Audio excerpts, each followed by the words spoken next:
Good evening students. उम्मीद करते हैं कि आप लोग लगातार वीडियोस को देख रहे होंगे और आपके मौर्य साम्राज्य के प्रति समझ में वृद्धि हो रही होगी। इसी क्रम को आगे बढ़ाते हुए हम लोग आज चर्चा करेंगे कला और मौर्य साम्राज्य के पतन के सेक्शन पे। दो बातों को आज हम लोग आज के क्लास में डिस्कस करेंगे। पहले संदर्भ में देखेंगे मौर्य कला। मौर्य कला, देखो जितने लोग आप लोग मौर्य कला पढ़ते हो सीधे सीधे शुरू हो जाते हो कि दरबारी कला, लोक कला, स्तंभ कला, ये सारी बातें करते हैं। हम कुछ अन्य बातों की भी तरफ आपका ध्यान दिलाना चाहते हैं जो सामान्यतः लोगों का ध्यान नहीं रहता। आइए बात करते हैं। यानी इस मौर्य कला को प्रभावित करने वाले जो तत्व रहे हैं उन पे हम चर्चा करना चाहेंगे। जो प्रभावित करने वाले तत्व थे, कौन कौन से कारक थे जिन्होंने मौर्य कला को प्रभावित किया, इस पे हम चर्चा करना चाहेंगे। आपको बताएं, पहला, आपने अभी प्रशासन को पढ़ा।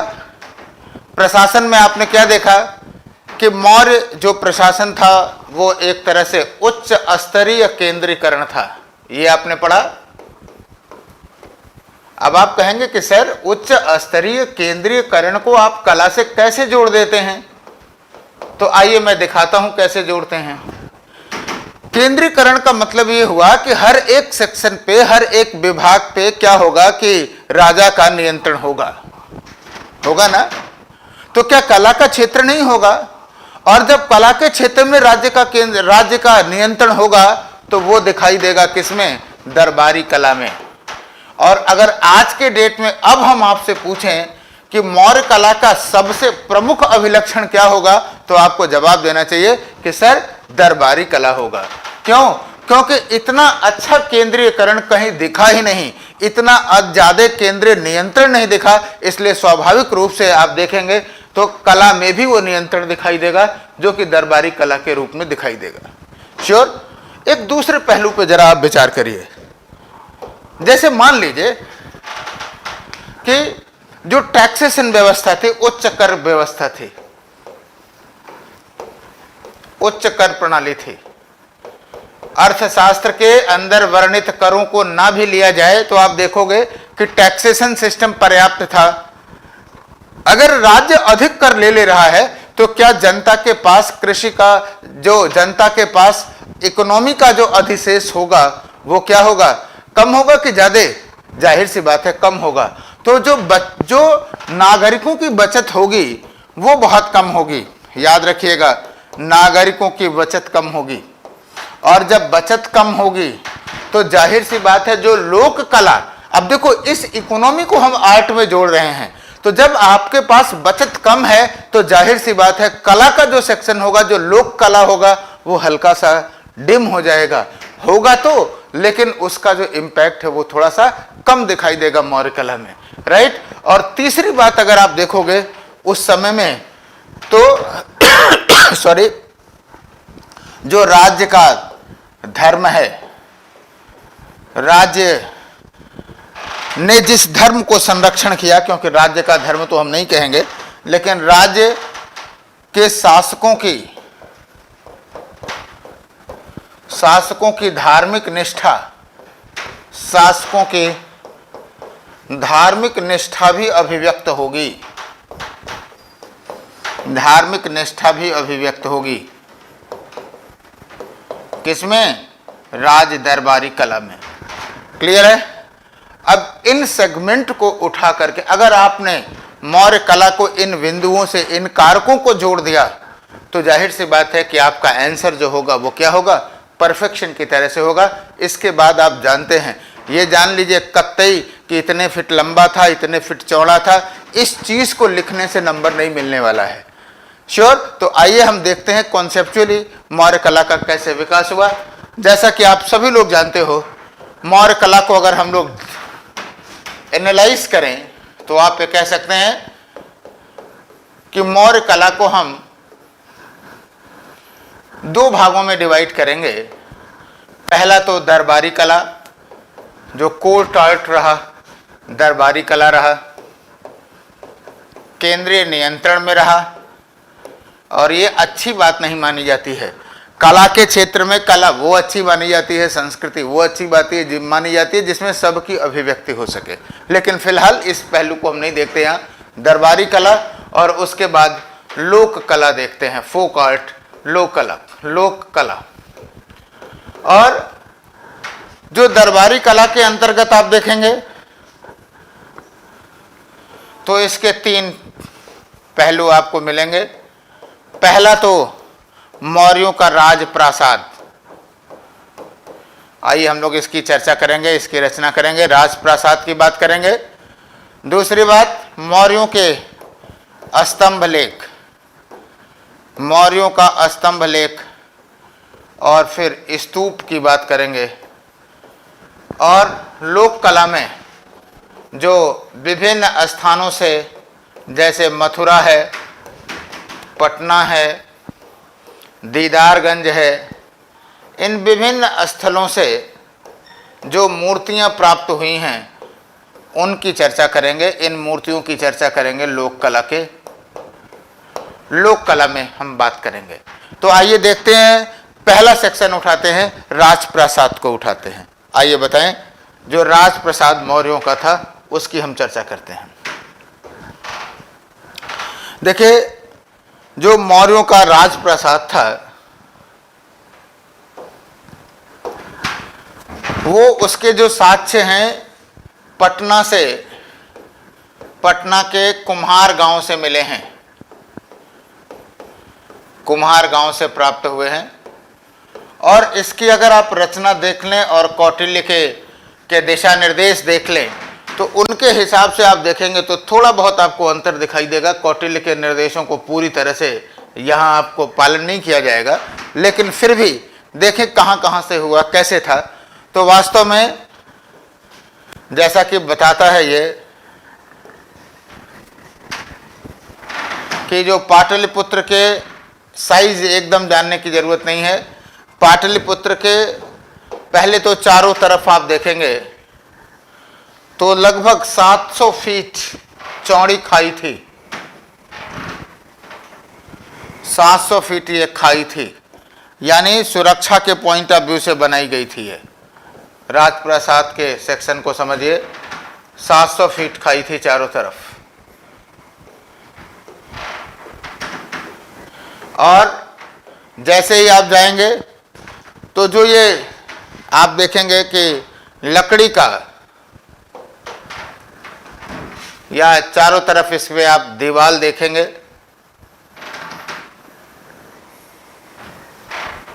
और इनमें जगह जगह सुराख है धनुष बाण चलाने के लिए, सुरक्षा के पॉइंट ऑफ व्यू से। और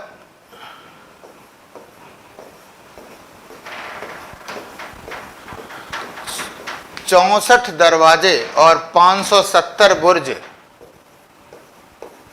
मिलते हैं आपको। 64 दरवाजे और 570 बुर्ज मिलते हैं।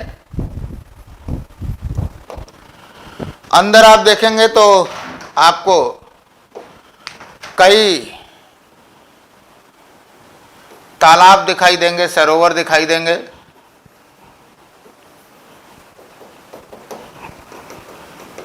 और ये जो सरोवर है उद्यान के बीच में है, यानी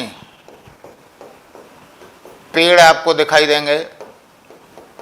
एक कल्पना कर सकते हैं आप, शॉर्ट में ड्रा भी कर सकते हैं, जितना आप फास्ट ड्रा करें। आजकल क्वेश्चन आंसर बहुत ज़्यादा लिखने रहते हैं तो टाइम आप बहुत ज़्यादा नहीं देख सकते हैं, लेकिन एक ब्लॉक तो आप बना ही सकते हैं। और उसके बाद एक विशाल सा भवन आपको मिलेगा।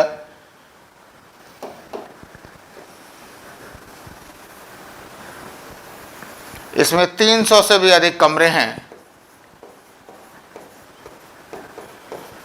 अधिक कमरे हैं।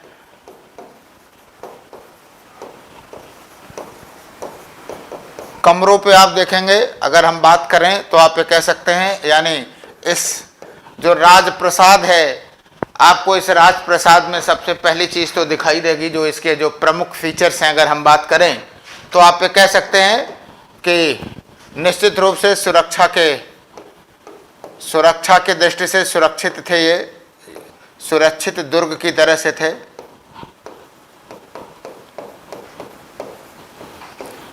आप जानते रहिए कि लकड़ी का पर्याप्त प्रयोग हुआ है, लकड़ी का प्रयोग हुआ है। याद रखिएगा कि राजप्रसाद में लकड़ी के प्रयोग से बचने की सलाह दिया है किसने? कौटिल्य ने। लेकिन उस सलाह के बावजूद परंपरा के हिसाब से आप ये कह लीजिए या तकनीक के हिसाब से वहां पे काष्ठ कला का प्रयोग हुआ और अंदर के चौखटों पर चांदी की बल्लरियां बनी हुई हैं, चांदी के तोते बने हुए हैं या फिर पशु पक्षियां बनी हुई हैं। तो आप कह सकते हैं लकड़ी का प्रयोग हुआ है और चांदी का वर्क मिलेगा आपको। चांदी की बल्लरियां हैं सजावट के रूप में। क्लियर है? तो ये सारी चीजें आपको दिखाई देगी, भव्यता दिखाई देती है, आप ग्लोरीनेस आप निश्चित आप रूप मान के चलिए कि ना तो ये साइज याद रहती है और ना याद रखने की जरूरत है, ना तो इससे कोई आपसे विशेष अपेक्षा रखती है। बशर्ते आप इन पॉइंट्स को देख लें, जान लें, इतना पर्याप्त होता है। और निश्चित रूप से आप ये जानते रहिए कि इसमें ये बात कही गई कि जो यूनानी लेखक हैं वो इस बात को कहते हैं कि ऐसा लगता है कि ये जो राजप्रसाद था वो क्या था? ईश्वर के द्वारा या भगवान के द्वारा बनाया गया हुआ है। ठीक है? और यूनान के जो क्या कहते हैं राजाओं से तुलना किया गया तो भी इसे आप ये कह सकते हैं कि इसकी जो तुलना है वो काफी सकारात्मक दृष्टिकोण से की गई है।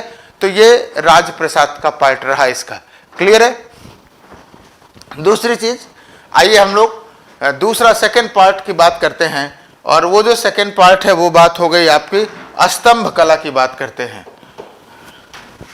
अगर देखा जाए तो अशोक ने जो स्तंभ बनवाए, स्तंभ कला की बात करते हैं। सबसे महत्वपूर्ण स्तंभ कला, देखो दो प्रकार के स्तंभ हैं। एक तो जिस पे बौद्ध लिपियां लिखी हुई हैं, लिपियां आप यह कह लीजिए कि जो प्रशासकीय नीति है उसका अंकन है, और एक तो खाली है, मान लीजिए प्रशासकीय नीतियां हैं, और एक सादी हैं, सादे स्तंभ लेख हैं, स्तंभ लेख हैं। इन्हीं स्तंभ लेख को लेकर के, लेखों के अभिलेख को लेकर के, सादे स्तंभ लेख को लेकर के कई बार इस बात को कहा गया है कि ये ईरानी कला से जो है वो प्रभावित रहे हैं, है ना। तो क्या था इस स्तंभ कला के सेक्शन को हम लोग देखते हैं, डिवाइड करते हैं कि कैसा ये स्तंभ कला था। समझिए, जैसे मान हुआ कि ये जो पार्ट था जहां से निकलता था वो तो ओरिजिन था ही, ये पत्थर का था यष्टि, और यहां पर एक बेस बना रहता था, और अवांगमुखी कमल, उल्टा कमल आप कह सकते हैं जिसे,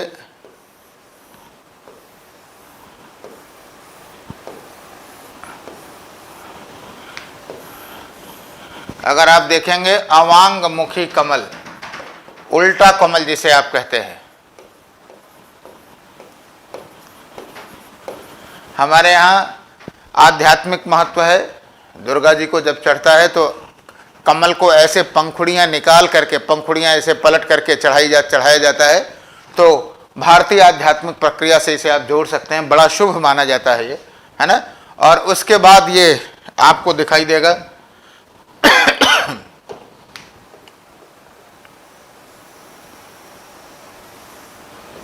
चबूतरा टाइप का, और इस पे तो पशु आकृतियां हैं। तो पशु आकृतियां हैं, आप इसे प्रतीक रूप में समझें, बना पाना तो संभव नहीं है, लेकिन आप इसे समझ सकते हैं, पशु आकृतियां हैं।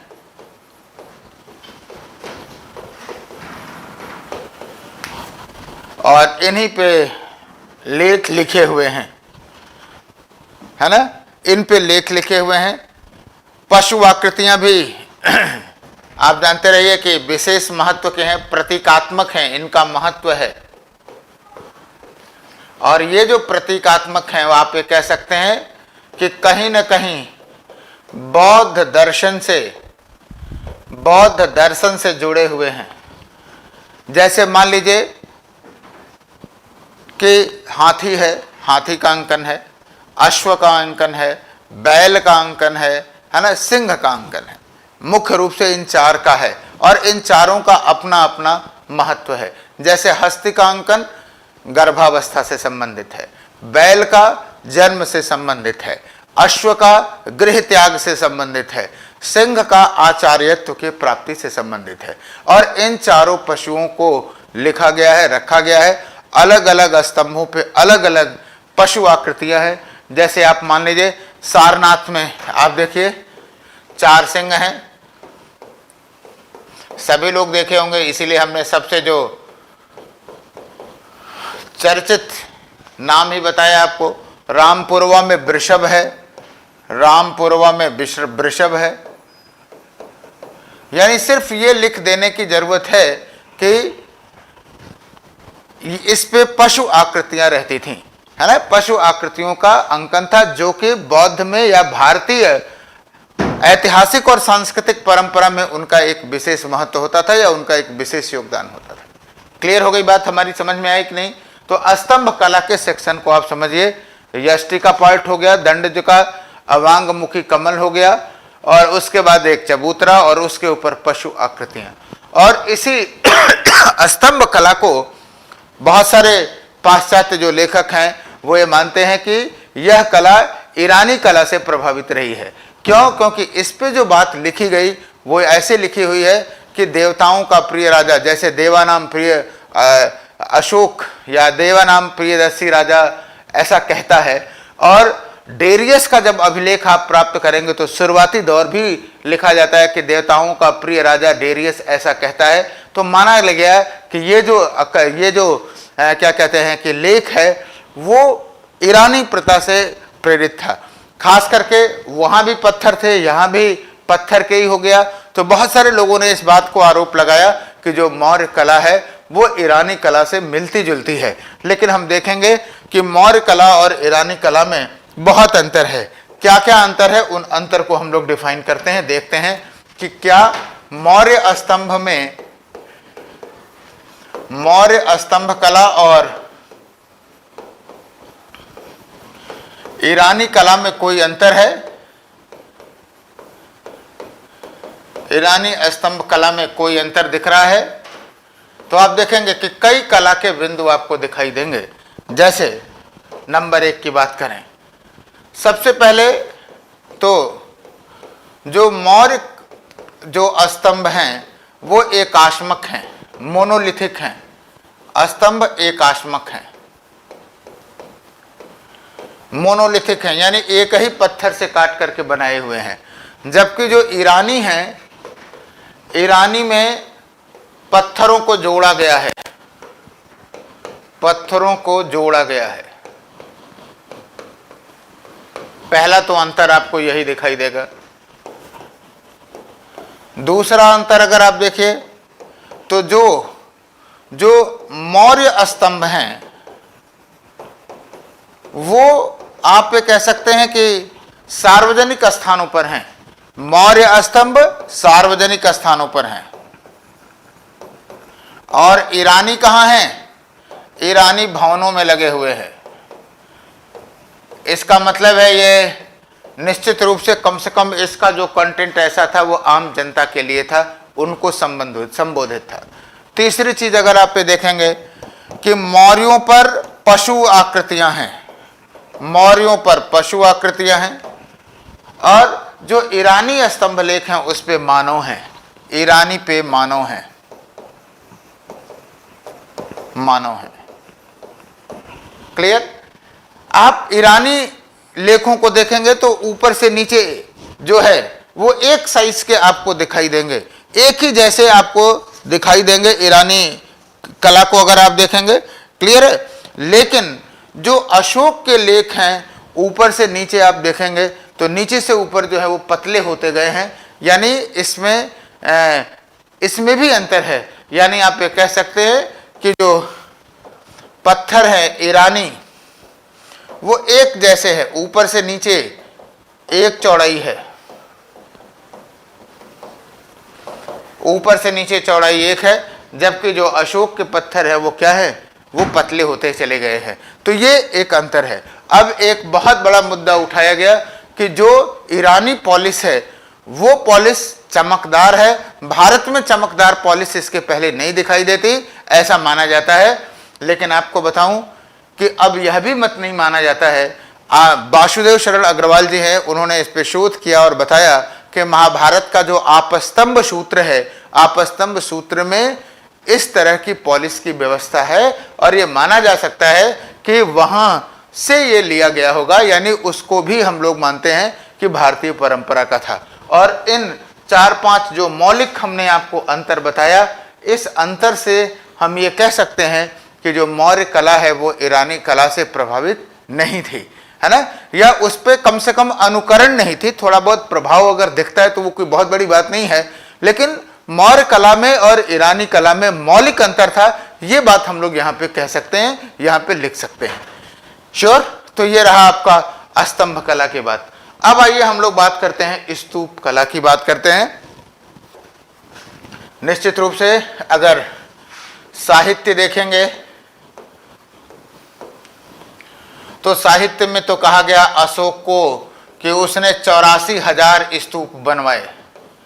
अशोक ने 84,000 स्तूप बनवाए, और अगर 84,000 स्तूप बनवाए तो आप ये सोच सकते हैं कि कम से कम वो उसकी पुष्टि तो नहीं होती। साहित्य में कुछ हाइपरबोलिक हो गया, लेकिन आप ये कह सकते हैं कि स्तूप अशोक ने जरूर बनवाए, 84,000 भले नहीं बनवाए होंगे, न कम से कम उसकी पुष्टि या प्रतिपुष्टि तो नहीं ही होती है। क्लियर है। तो स्तूप क्या होता है आपको बताऊं। स्तूप होता है बौद्ध संस्मारक कहा जाए, बुद्धिस्ट मेमोरियल संस्मारक। क्लियर है। और यानी बुद्ध से संबंधित उनके स्मरण में या बौद्ध संतों के स्मरण में जो बनाए गए संस्मारक, उसे क्या कहा गया, स्तूप कहा गया। ये 3 प्रकार के स्तूप हुए, है ना। बहुत सारे लोग 4 भी प्रकार के कहते हैं, लेकिन 3 प्रमुख प्रकार हैं, उसे आप जानिए। वो जो प्रकार हैं आप समझें कौन कौन से हैं। पहली चीज तो शारीरिक हैं, शारीरिक। दूसरी है पारभौगिक,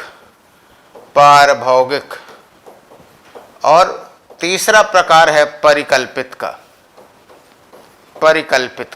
हाइपोथेटिकल। शारीरिक, पारभौगिक और परिकल्पित, ये 3 प्रकार के बुद्धिस्ट संस्मारक हैं। क्लियर है। स्तूप देखो शब्द तो स्पेशली ऋग्वेद से ही मिलता है, यहाँ पे इसको इलॉबरेट करने की जरूरत नहीं है। उस लेवल पे अब जब जहाँ 200-300 शब्द में सारी चीज़ों को लिखना है तो इलॉबरेशन की भी एक सीमा है। बाकी आप जब रेगुलर क्लास में रहेंगे तो हम लोग विस्तृत चर्चा करेंगे, जितने भी चर्चा आप कर सकते हैं। लेकिन जो परीक्षोपयोगी है, जिस पे आपको एक स्टूडेंट को कंसंट्रेट करना है, उसकी अगर हम बात करें तो निश्चित रूप से ये इतना लिख दिया, बौद्ध संस्मारक है, बहुत हैं। 3 प्रकार हैं इसके।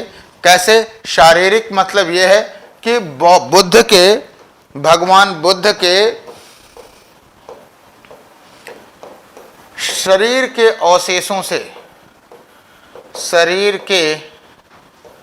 अवशेषों से संबंधित हों।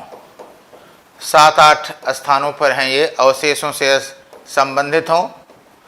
और थोड़ा सा हमको और मॉडिफिकेशन करना चाहिए, बुद्ध कह लीजिए या उनके जो संत हैं या जो बड़े शिष्य हैं, संतों के भी शारीरिक ही कहलाएंगे। यानी मान लीजिए दांत है, हड्डियां हैं, राख है, वो सब मिलाकर के अगर रखा हुआ है तो निश्चित रूप से किसी संत का या बुद्ध का तो ये माना जाएगा कि वो शारीरिक है।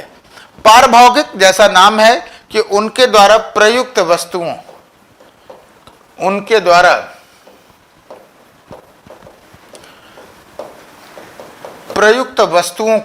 का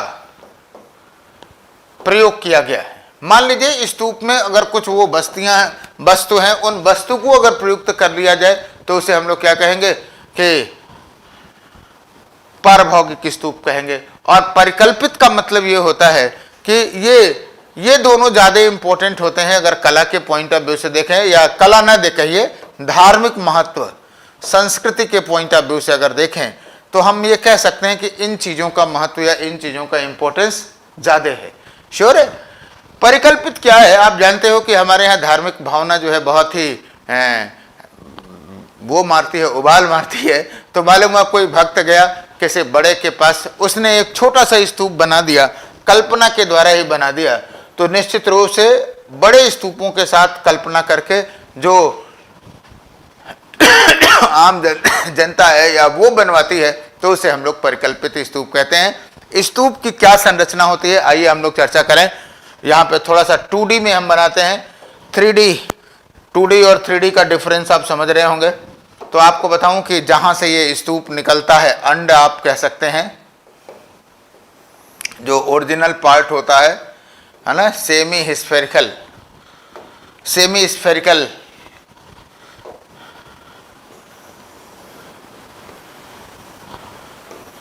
ये स्तूप कह दीजिए, या यष्ट इसमें भी रहता है, ऊंचाई पे ही रहता है कई बार।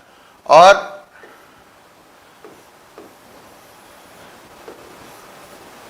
ये हर्मिका रहा, और इसके ऊपर छत्र रहता है ना। और निश्चित रूप से अब थोड़ा सा कल्पना करना होगा, 2D, चारों तरफ वेदिका रहती है, वेदिका, और इनमें प्रवेश के लिए ये तोरण द्वार लगे रहते हैं, तोरण द्वार, ये झंडे वंडे बिना करके ये तोरण द्वार एक भी हो सकते हैं, दो भी हो सकते हैं, 3 भी हो सकते हैं। ये उसकी भव्यता पे है कि कैसे तोरण द्वार बनाए गए। और ये जो वेदिका होता है, उसी वेदिका के चारों तरफ आप जानते ही हैं, हमारे यहाँ उसका परिक्रमा करने की बड़ी वो रहती है, क्या कहते हैं कि भक्तों की बड़ा रहता है। मंदिरों में आप देखते हैं ना, कई बार तो महिलाएं क्या होती हैं कि महिलाएं भाई कोई भी हो सकता है, ये नहीं सोचेगा कि सर ने कोई भेदभाव रखा है। मालूम हुआ कि वो बातचीत करते करते 3 फेरे की जगह पे 5 फेरे लगा गई, उनको याद ही नहीं है कि 5 लगाया कि 3 लगाया कि 7 लगाया। उसका एक अपना वो है, क्या कहते हैं कि परंपराएं हैं। तो इन वेदिका के चारों तरफ आप ये कह सकते हैं कि परिक्रमा लगाया जाता था। और इस पूरे स्तूप का जो सबसे महत्वपूर्ण भाग होता था वो हर्मिका होता था। ये चांदी या सोने के बर्तन का होता था, कम से कम 30-40 फीट ऊंचाई पर होता था ये। और हर्मिका में ही वो जो हमने बोला ना, शारीरिक और पारिभौगिक, तो जो क्या कहते हैं कि शारीरिक है तो अंग रहेगा, शरीर का अंग कोई निशान, अंग क्या हड्डी आप कह सकते हैं, अंग कहना तो ठीक नहीं है, लेकिन आप कह सकते हैं शरीर का भाग कहिए। अंग तो भाई जिंदा है तो अंग है, नहीं तो आप ये कह सकते हैं शरीर का भाग है कोई, ठीक है। या आप प्रयुक्त की हुई वस्तु है, प्रयुक्त की गई वस्तु है। और इस पे आप देखोगे कि 3 ही छत्र मिलेगा। 3 छत्र बौद्ध त्रिरत्न के प्रतीक हैं। किसके? बुद्धम शरणम गच्छामि, बुद्ध, धम्मम शरणम गच्छामि, धम्म, और संघम शरणम गच्छामि, बुद्ध, धम्म और संघ के प्रतीक हैं। ये स्तूप का एक बाइसेक्शन आप कह सकते हो, 2 डायमेंशंस में आपको हमने दिखाया यहाँ पे। क्लियर है? अब जरा थोड़ा सा और अंदर आइए। जैसे ही आप अंदर देखते हो, जैसे तोरण द्वार यानी एंट्री गेट से घुसोगे तो आपको यहाँ पे एक से एक अप्सराएं दिखाई देंगी। अब इसको अप्सरा ही समझो। अब क्या करोगे, ऐसे बाल बाल निकाल दे रहा हूँ, है ना। और कई बार आप देखेंगे तो ये बड़ी उन्मुक्त अवस्था में आपको दिखाई देती हैं, है ना, भोग की अवस्था में। मालूम हुआ कि अर्धनग्न हैं और जो है क्या कर रहे हैं कि सालभंजिकाएं इन्हें कहा गया, अप्सराएं कहा गया। सालभंजिकाएं विभिन्न मुद्राओं में आपको दिखाई देंगी, ये सालभंजिकाएं हैं, सालभंजिकाएं, है ना। तो ये दिखाई देती हैं आपको इस पे। अब आप कहेंगे कि सर इतनी आध्यात्मिक स्तर पे इनकी क्या आवश्यकता है, तो चीजों को समझने की जरूरत है। वास्तव में अगर आप बात करोगे तो ये जो है सांसारिकता की प्रतीक हैं, बाहरी भाग में है ना, तो बाहर की जो सालभंजिकाएं हैं वो सांसारिकता की प्रतीक हैं, सांसारिकता की प्रतीक है, नंबर एक। दूसरी बात, जो अंदर आप देखोगे जो आध्यात्मिक शांति है, यानी बौद्ध धर्म और बौद्ध संघ त्रिरत्न को मानने के बाद आंतरिक भाग में स्पिरिचुअल शांति आपको दिखाई देगी, लेकिन बाह्य की जो सालभंजिकाएं हैं उनकी व्याख्या सांसारिकता के रूप में की गई है। फिलहाल सांची का स्तूप और जो है सारनाथ का जो स्तूप है, धर्मराज स्तूप, ये स्तूप बनाया गया अशोक के द्वारा, मिट्टी ईंटों से बनाया गया, और फिर आगे चल करके आप कह सकते हैं कि इसका जो विस्तार हुआ शुंगों के काल में, कुषाणों के काल में, तो वो परंपरा चलती रही। क्लियर है।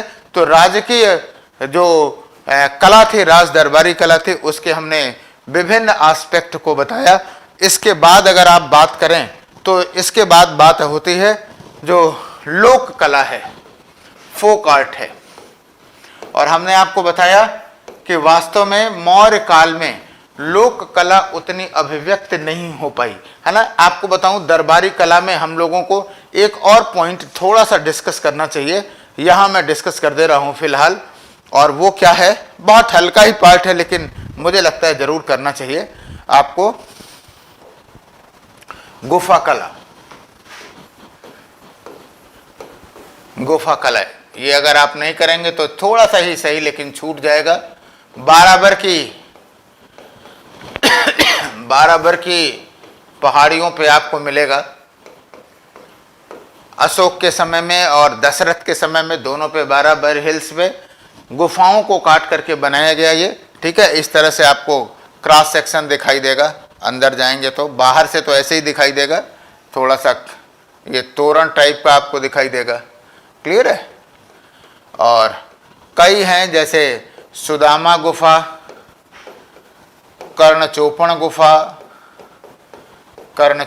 गुफा, विश्व झोपड़ी, ये सब गुफाओं के नाम हैं, विश्व झोपड़ी। और निश्चित रूप से चाहे वो अशोक हो चाहे दशरथ हो, गुहा काट करके रखा गया है एक कमरे टाइप का अंदर, और उन पे भी बौद्ध प्रतीक हैं। ये आजीवकों को दिए गए हैं, स्पेशली ये जो गुफा कला है वो आजीवक से संबंधित है। क्लियर है। तो हल्की सी चर्चा कर देनी है, बहुत विकसित तो नहीं हुआ लेकिन आजीवकों की बात कर देनी है यहाँ पे। फिलहाल हम लोग चर्चा कर रहे थे लोक कला। लोक कला में स्पेशली यक्ष और यक्षिणी की मूर्तियां मिली हैं, यक्ष यक्षिणी की मूर्तियां मिली हैं। किसकी, आप ये कह सकते हैं मिट्टी की मिली हुई हैं, और तांबे कांसे की भी मिली हुई हैं।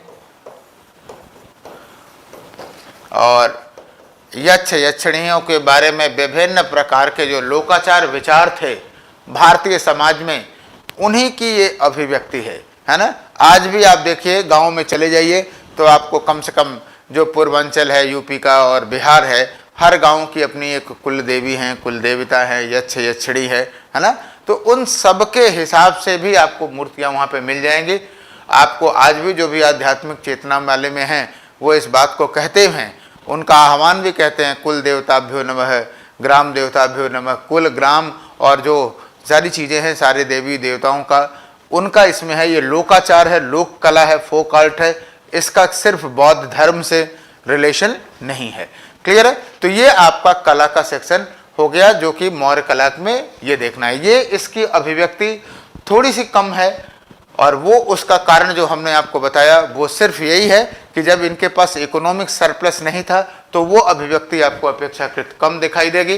बस एक आध जगह नाम लिख लीजिए, मथुरा, पटना, दीदारगंज, है ना। तो बस बहुत है।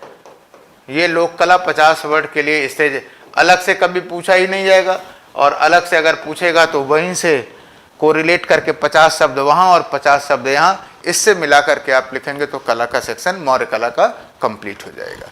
श्योर है? राइट। तो कला के विविध पक्षों के संदर्भ में आप लोगों ने देख लिया। अब हम लोग चर्चा करते हैं मौर्य साम्राज्य का पतन। बहुत ही ट्रेडिशनल टॉपिक है ना। आइए बात करते हैं मौर्य साम्राज्य का पतन।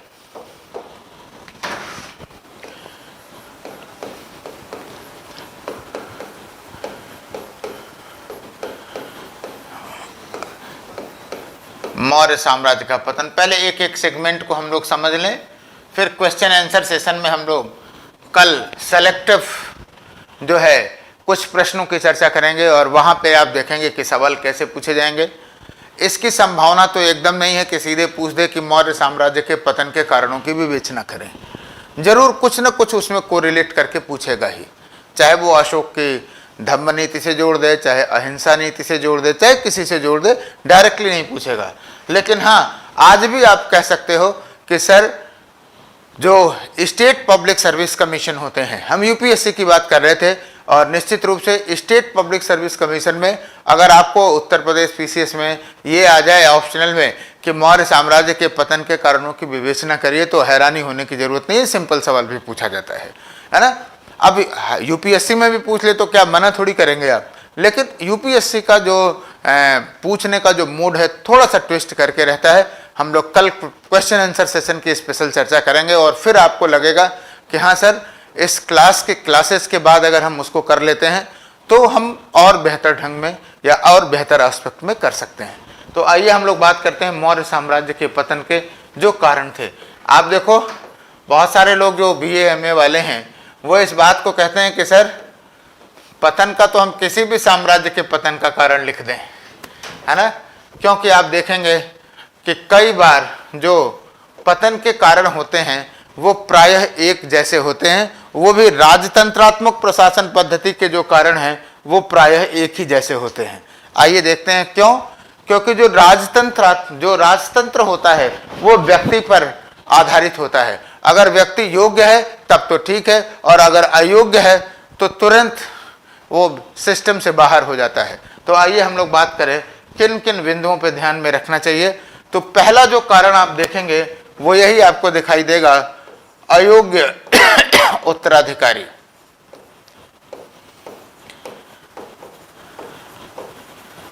उत्तराधिकारी, है ना। पहला कारण तो लोग यही मानते हैं कि साहब ये अयोग्य उत्तराधिकारी थे। सामान्यतः हर साम्राज्य के पतन में ये मामला फिट हो जाएगा। कुछ लोग इस बात को दूसरा कारण ये भी मानते हैं कि ब्राह्मणों के प्रतिक्रिया थी। हम लोग चर्चा करेंगे।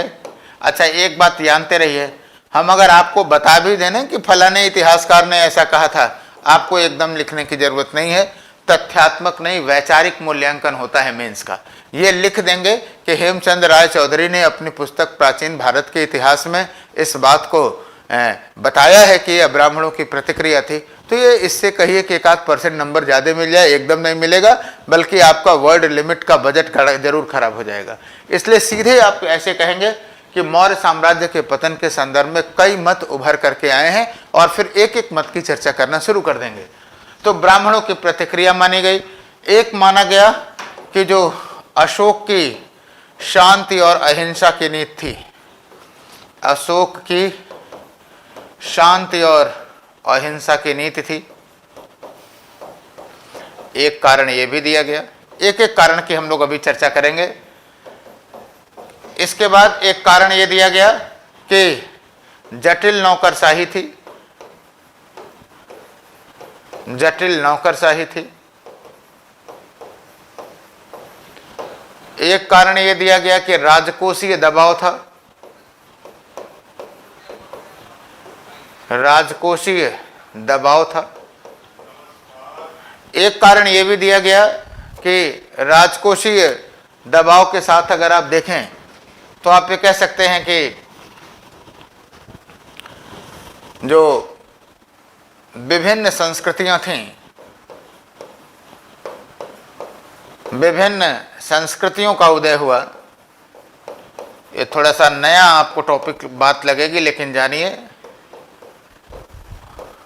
और एक शोध है इस पे, विदेशी विचारों के विरुद्ध प्रतिक्रिया। सब सही नहीं है, बस इतने व्यू उभर करके आए हैं। विदेशी विचारों के विरुद्ध प्रतिक्रिया, विरुद्ध प्रतिक्रिया, एक एक बिंदु को देखने की जरूरत है।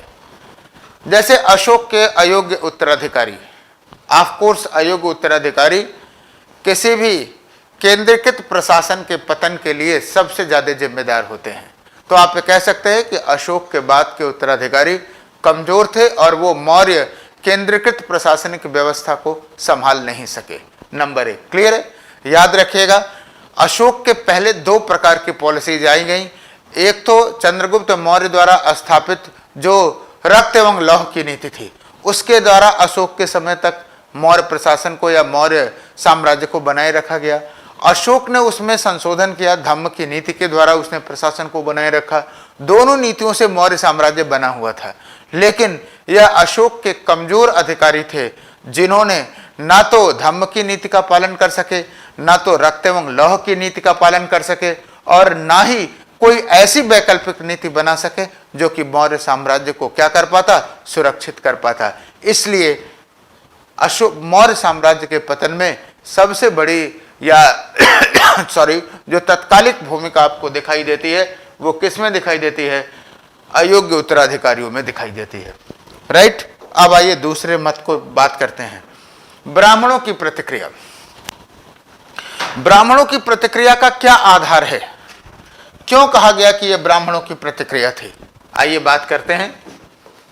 पहली बात, कोई भी मत को तथ्य के रूप में लिखने की जगह पर आपको तर्क के रूप में लिखना चाहिए। ब्राह्मणों की प्रतिक्रिया थी या नहीं थी, तो किन आधारों पे कहा गया? तो जाहिर सी बात है, पहली बात तो यही कह दिया गया कि पुष्यमित्र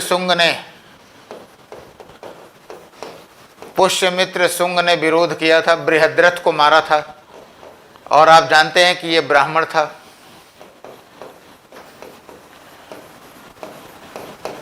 तो यह ब्राह्मणों की प्रतिक्रिया के रूप में देखा गया। इसके अतिरिक्त यह कहा गया कि अशोक ने क्या किया कि जो पुरोहित थे या जो श्रमण थे, उनके विशेषाधिकारों में कटौती की, उनके विशेषाधिकारों में कटौती की। तीसरा तर्क यह दिया गया कि नहीं, अशोक ने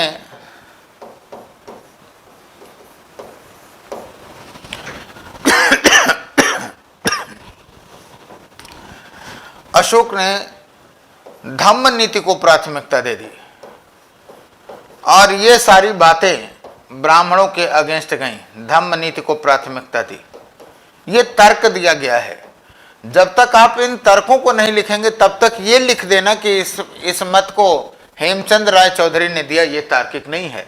आपको लिखना होगा कि मौर्य साम्राज्य के पतन के संदर्भ में एक मत यह भी उभर करके आया है कि यह ब्राह्मणों की प्रतिक्रिया थी, और इस संदर्भ में निम्नलिखित तर्क दिए गए हैं। इन सारे तर्कों की चर्चा करिएगा और फिर इसकी बात करिएगा कि यदि हम सूक्ष्मता से देखें तो ये तार्किक नहीं दिखाई देता। क्यों नहीं दिखाई देता? आइए हम सबसे पहली ही बात से शुरुआत करते हैं। जैसे पुष्यमित्र शुंग ने विरोध किया, लेकिन आपको पता होना चाहिए पुष्यमित्र शुंग सेनापति था। पुष्यमित्र शुंग का सेनापति के पद पर पहुंचना ही इस बात को बताता है कि ब्राह्मणों के साथ कोई भी भेदभाव नहीं होता था। अगर वो भेदभाव होता तो क्या सेनापति के पद पर पहुंच पाता? नहीं पहुंच पाता। नंबर 1 बात। दूसरी बात, जो भी अशोक की धम्म नीति थी वो कहीं भी ऐसा नहीं था कि वो ब्राह्मणों को केंद्र में रख कर की गई थी।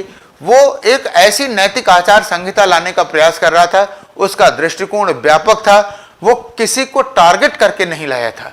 क्लियर है? अगर ये कहा जाए, उसने तो हमेशा इस बात को कहा कि ब्राह्मणों श्रमणों इनके साथ उचित व्यवहार किया जाए, है ना। अब अगर मान लीजिए कि कोई विशेषाधिकार ऑलरेडी पा रहा है और उसको समानता के अधिकार पे लाया जाए, तो इसका ये मतलब थोड़ी है कि उसके अधिकारों के साथ या उसका अपमान किया जा रहा है। और ऐसी स्थिति में हम ये कह सकते हैं कि यह ब्राह्मणों की प्रतिक्रिया नहीं थी। क्लियर है? इस तरह से तर्कों को रखने की बात है। दूसरी बात अगर हम बात करें कि यह अशोक के शांति एवं अहिंसा की नीति, धम्म नीति जो शांति और अहिंसा की नीति थे, उसका परिणाम था, तो मैं फिर कहूंगा, कल भी आपको धम्म नीति के संदर्भ में इसकी व्यापक चर्चा किया था कि ऐसा कुछ नहीं था। निश्चित रूप से धम्म नीति को प्राथमिकता दिए जाने के कारण, भेरी घोष नीति को त्याग दिए जाने के कारण आप ये कह सकते हैं कि मौर्य साम्राज्य की प्राथमिकताएं बदल गई, है ना। वो उतना अनुभव में नहीं रहा, लेकिन इसके बावजूद भी इनकी जो नीति थी वो किसी भी तरीके से कमजोरी की नीति नहीं थी। सेना बनी रही, मृत्युदंड दिए जाने लगे, है ना, और कहीं भी हमें विद्रोह की जो सूचना नहीं मिलती। तो ऐसी स्थिति में हमें कह सकते हैं कि अशोक की अहिंसा की नीति ने कम से कम उसके समय तक साम्राज्य को कभी भी कमजोर नहीं किया। इसलिए हम अशोक की शांति एवं अहिंसा नीति को भी सीधे पतन के लिए जिम्मेदार नहीं मानते। क्लियर है? अगर ऐसा मिलता कि भाई चलिए ठीक है, उसकी वजह से ये विद्रोह हो गया और वो दबा नहीं पाया, तो हम ये बात कह सकते थे। क्लियर है? तो ये भी पार्ट हो गया। अब रही बात ये जटिल नौकरशाही को, इस बात को जरूर ठीक से समझने की जरूरत है। इसमें तो कोई दो राय नहीं है कि आप देखेंगे कि मौर्यों के समय में जटिल नौकरशाही थी, है ना, जटिल नौकरशाही थी। और जब जटिल नौकरशाही होगी तो इसे दो संदर्भों में देखने की जरूरत है। पहले तो निश्चित रूप से आर्थिक बोझ बढ़ेगा, आर्थिक बोझ बढ़ेगा राज्य पे, तो राज्य इकोनॉमिकली कमजोर होगा। चलिए, एक बात तो ये है। दूसरी बात, निश्चित रूप से नौकरशाही का उत्पीड़न था।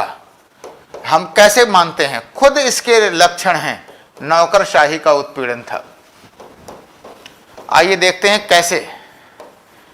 जब बिंदुसार के समय में विद्रोह हो रहा था, तो जब तक्षशिला गया अशोक, तो वहां की जनता ने कहा कि मुझे राजा से नहीं कोई समस्या है, बल्कि यहाँ के अधिकारी जो है हमारा शोषण करते हैं। नंबर एक, ये इंडिकेशन है कि नौकरशाही शोषण कर रही है।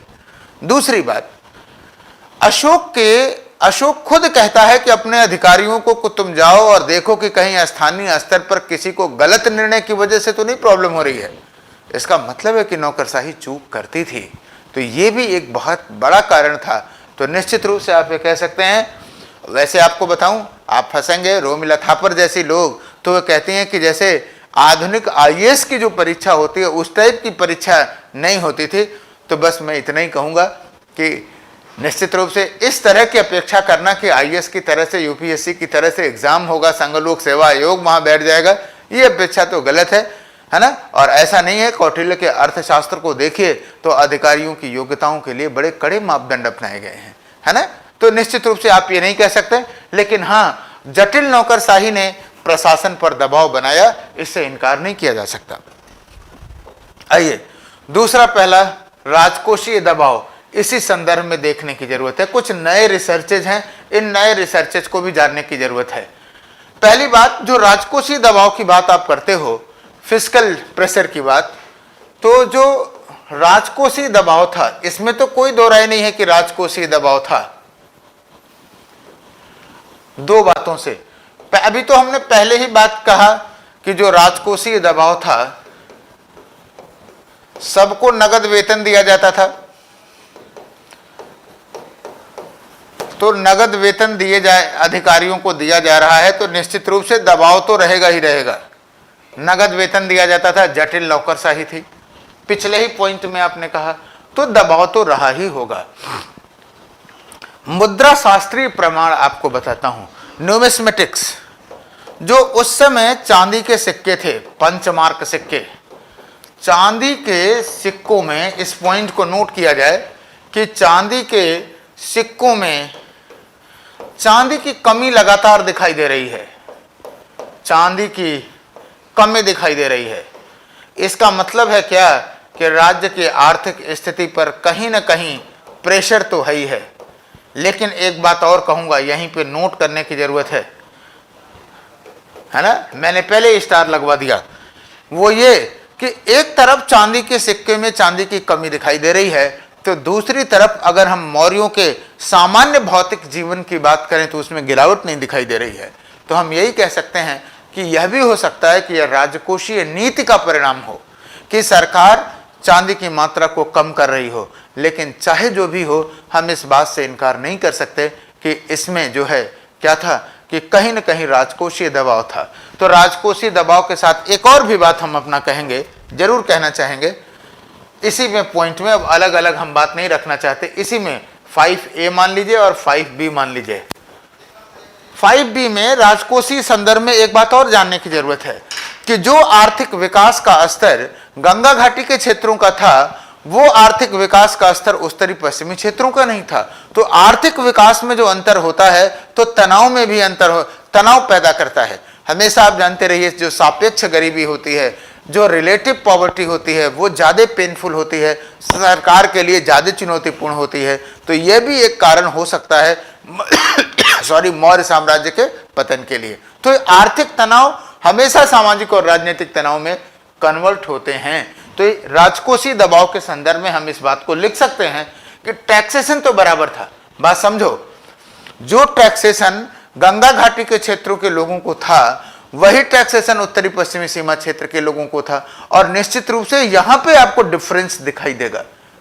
श्योर, बात हमारी समझ में आ रही है? जरूर आनी चाहिए, और जब हम लोग क्वेश्चन आंसर में देखेंगे तो शायद और अच्छे ढंग से समझ में आए। उम्मीद करते हैं कि आप समझ में आएगा। दूसरी चीज, एक इस पॉइंट को चलो ले लेते हैं, दो किसी को ले लो, कोई दिक्कत नहीं, चलो इसी को ले लेते हैं कि विभिन्न संस्कृतियों का उदय। बहुत वैज्ञानिक और अच्छी सोच है। रामशरण शर्मा जी का ये स्टेटमेंट है, ये मत है, और उनका ये कहना था कि देखिए, जब मौर्य साम्राज्य का विस्तार हुआ तो मौर्य साम्राज्य के विस्तार के दौरान विभिन्न संस्कृतियों का समावेशन हुआ। जाहिर सी बात है, गंगा घाटी की जो संस्कृति थी, जो मगध साम्राज्य के लोगों की संस्कृति थी, वो बेहतर थी, इकोनॉमिक लेवल बेहतर था, तो उन लोगों ने अधिकार कर लिया।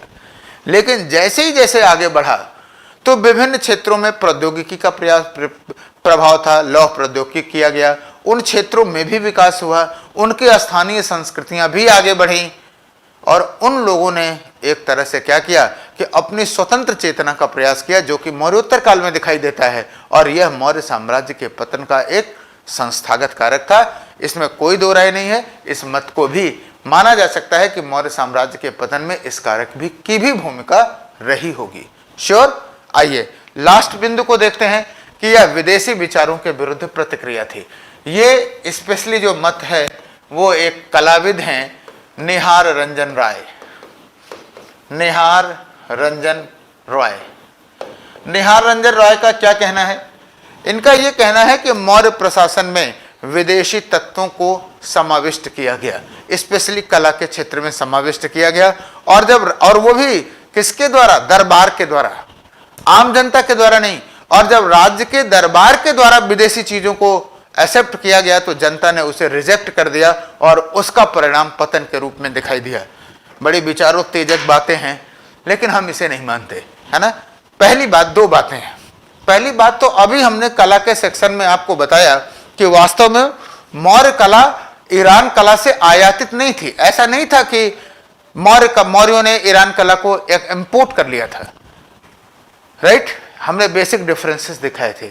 मान लेते हैं कि चलो ठीक है, उस समय इतना एनालिसिस नहीं हुआ और जनता को लगा कि हाँ, विदेशी मुद्दे को उठाया जा रहा है। तो आपको क्या लग रहा है कि भारत की जनता इतनी मजबूत थी, इतनी लॉजिकल थी कि वो जो है वो क्या करना है कि विदेशी चीजों को, कला को अस्वीकृत करके विरोध कर देती?